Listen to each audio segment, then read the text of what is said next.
What is up guys, Andy, Forest Dean runner here, out in the beautiful Forest of Dean 2 days after the Forest of Dean half marathon.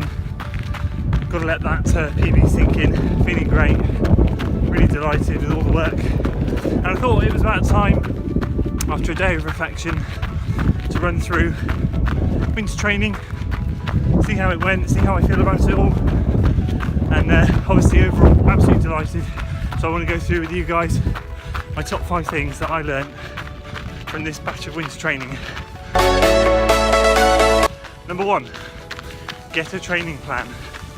This time last year, I went out and I was training so hard, and I have multiple excuses for last year, but the first half of last year was simply down to the fact that I overtrained, I think.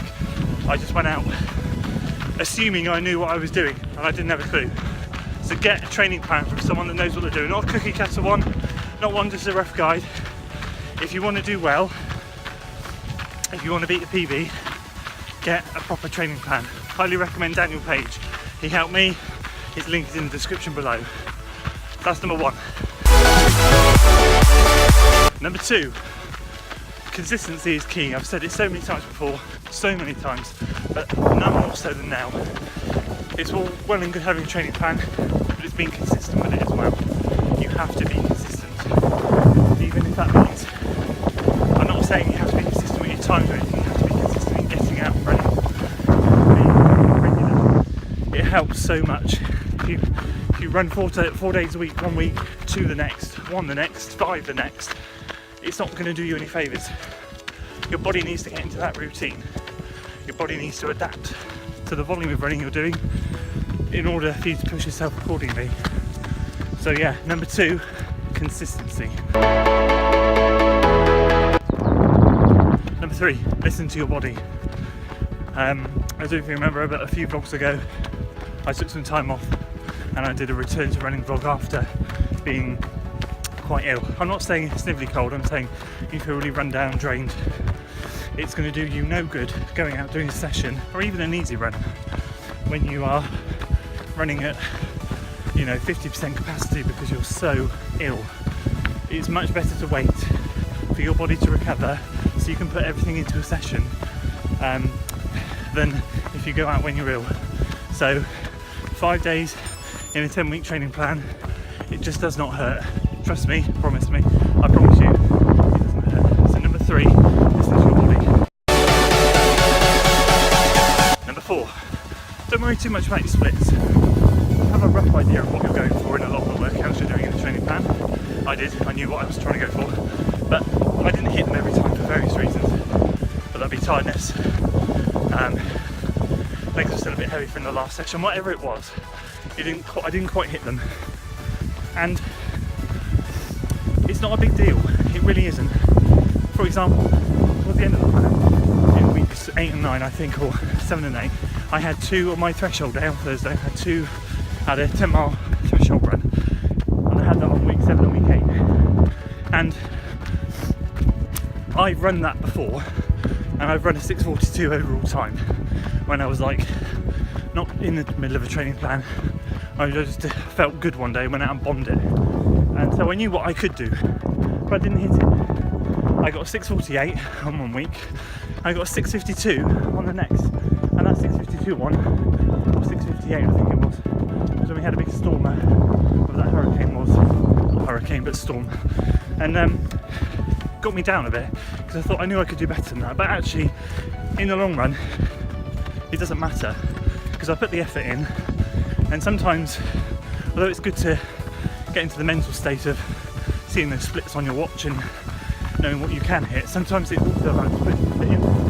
And those were the workouts that I had to put down as, well done, you put the effort in, not well done, you hit the splits. So you've got to take circumstances into account. That second week I was chomping at the bit to go and run a 6:42 or better, and I knew I'm fitter now than I was then. So I thought, come on, we can do this. And that storm, I was being blown backwards at points, and it really messed with my head a bit. But a day later, I got a bit of clarity, put it down to that, felt good, pushed on, and we achieved what we achieved. So number 4, definitely have an idea of what you want, don't stress too much if you don't hit it. It's not the end of the world. So yeah, that's number 4. Number 5, the last one. Have fun. Simple. It was a bit cliche. A lot of people say that, but it really is about having fun. I remember getting towards the end of Gloucester last year, and Gloucester Marathon. If you haven't seen that series, check them out on my channel. And we had a kind of a rough plan, but I was so rigid to it that I was really delighted when it was finished and wanted to get back to running free. Well, it shouldn't be like that. Although a plan is there to progress you and push you, if there are days when you're not feeling it, you just want an easy run, feeling a bit down, don't be scared to divert off the plan. I did it 2 or 3 times, I think. I remember a long run weekend with James on the snowy vlog which you saw. That was meant to be a workout. I couldn't face it, I was so tired. I thought, let's just get the distance in, let's get the 17 miles done, and we'll smash the workout next week when we're back. You know, I'm not an elite athlete, nowhere near, and you know, to be honest with you, most people aren't.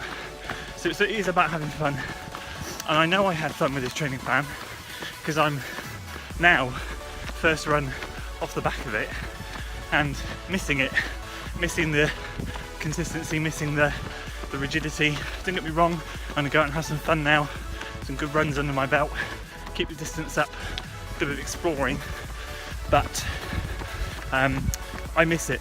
So that's a good sign for me. That is a good sign. Makes me know that I did a good job. I don't hate the plan, I don't hate the rigidity, so that's good. I will get back on a plan again soon for my next batch of races. So yeah, that's number 5, guys. Just enjoy it, and if you feel the pressure, if you are on a plan, or even if you're not on a plan but just running, and just trying to get that PB, and continue to push yourself, just take a step back, get the miles in, keep it really easy, have a bit of fun, go exploring, do something new, get the fun back into running. So that's it, guys. That's my top 5 things that I learned from winter training and from my recent races. Hope you enjoyed this video. Please give it a like, share, subscribe if you do. For more running videos coming to this channel. What's next for me? Well, May races, nothing in April. Getting married in 2 weeks, 3 weeks. It's exciting, but I'm keeping April free. Go holiday with the family, and get back to some races in May. So it's exciting. So as I said, stay tuned on this channel for more running videos, updates, training videos, and all that other good stuff. I shall see you next time. Until then.